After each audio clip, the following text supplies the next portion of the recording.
Expectancy theory of motivation.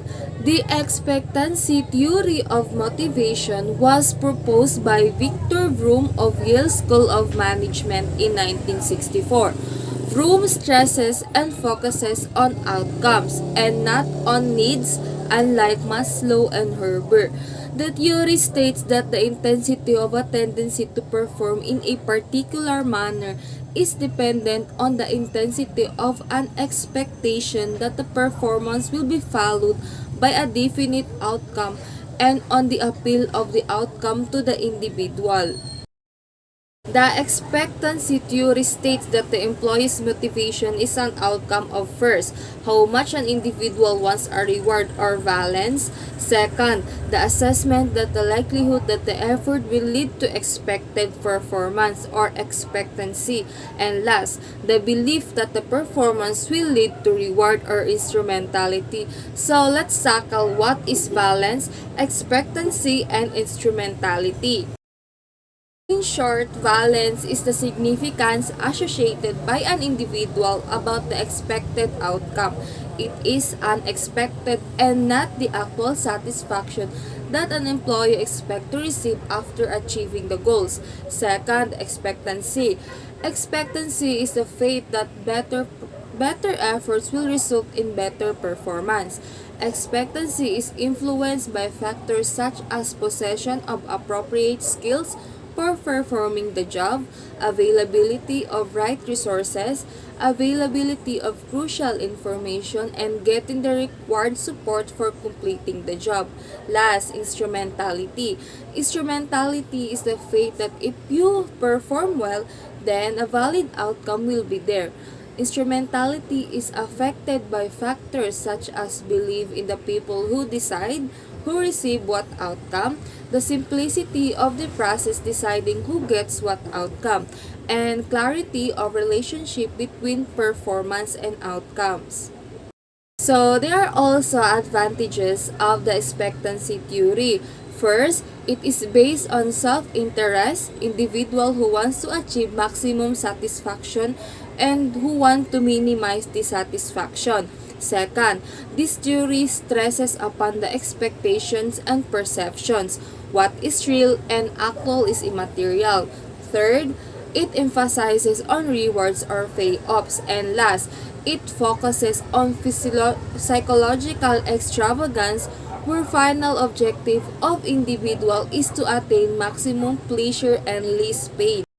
So what are the limitations of the expectancy theory? So first, the expectancy theory seems to be idealistic because quite a few individuals perceive high degree correlation between performance and rewards. Second, the application of this theory is limited as reward is not directly correlated with performance in many organizations. It is related to other parameters also such as position, effort, responsibility, education, and so on. So, implications of the expectancy theory. So first, the managers can correlate the preferred outcomes to the aim performance level. Second, the managers must ensure that the employees can achieve the aim performance level. Third, the deserving employees must be rewarded for their exceptional performance. Fourth, the reward system must be fair and just in an organization. Fifth, organization must design interesting, dynamic, and challenging jobs. And last, the employee's motivation level should be continually assessed through various techniques such as questionnaire, personal interviews, and so on. There are expectancy theory of motivation. There are also goal setting theory of motivation. So what is goal setting theory of motivation? So in 1960s, Edwin Locke put forward the goal setting theory of motivation. This theory states that the goal setting is essentially linked to task performance. It states that the specific and challenging goals along with appropriate feedback contribute to higher and better task performance. In simple words, goals indicate and give direction to an employee about what needs to be done and how much efforts are required to be put in. So, what are the important features of goal setting theory? So, first, the willingness to work toward attainment of goal is main source of job motivation. Clear, particularly in difficult goals, are greater motivating factors than easy, general, and vague goals. Second, specific and clear goals lead to greater output and better performance. Unambiguous, measurable, and clear goals accompanied by a deadline for completions avoid misunderstanding. Third, goals should be realistic and challenging. This gives an individual a feeling of pride and triumph when they attains them and set him up for attainment for next goal. The more challenging the goal, the greater is the reward generally and the more is the passion for achieving it. Fourth, better and appropriate feedback of result directs the employee behavior and contributes to higher performance than absence of feedback. Feedback is means of gaining reputation, making clarifications, and regulating goal difficulties. It helps employees to work with more involvement and leads to greater job satisfaction. Fifth, employees' participation in goal is not always desirable. And last, participation of setting goal, however, makes goal more acceptable and leads to more involvement. So, goal setting theory has certain eventualities such as, first, self-efficiency. Self-efficiency is an individual's self-confidence and faith that he has potential of performing the task. Higher the level of self-efficiency, greater will be the efforts put in by the individual when they face challenging tasks. While lower the level of self-efficiency, less will be the efforts put in by the individual or he might even quit while meeting challenges. Second, the goal commitment.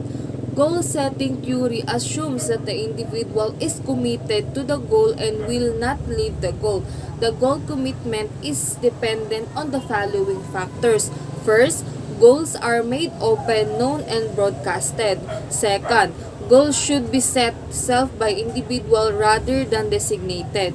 And last, individual set goals should be consistent with the organizational goals and vision.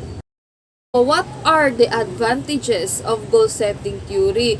First, goal setting theory is a technique used to raise incentives for employees to complete work quickly and effectively. Second, goal setting leads to better performance by increasing motivations and efforts, but also through increasing and improving the feedback quality.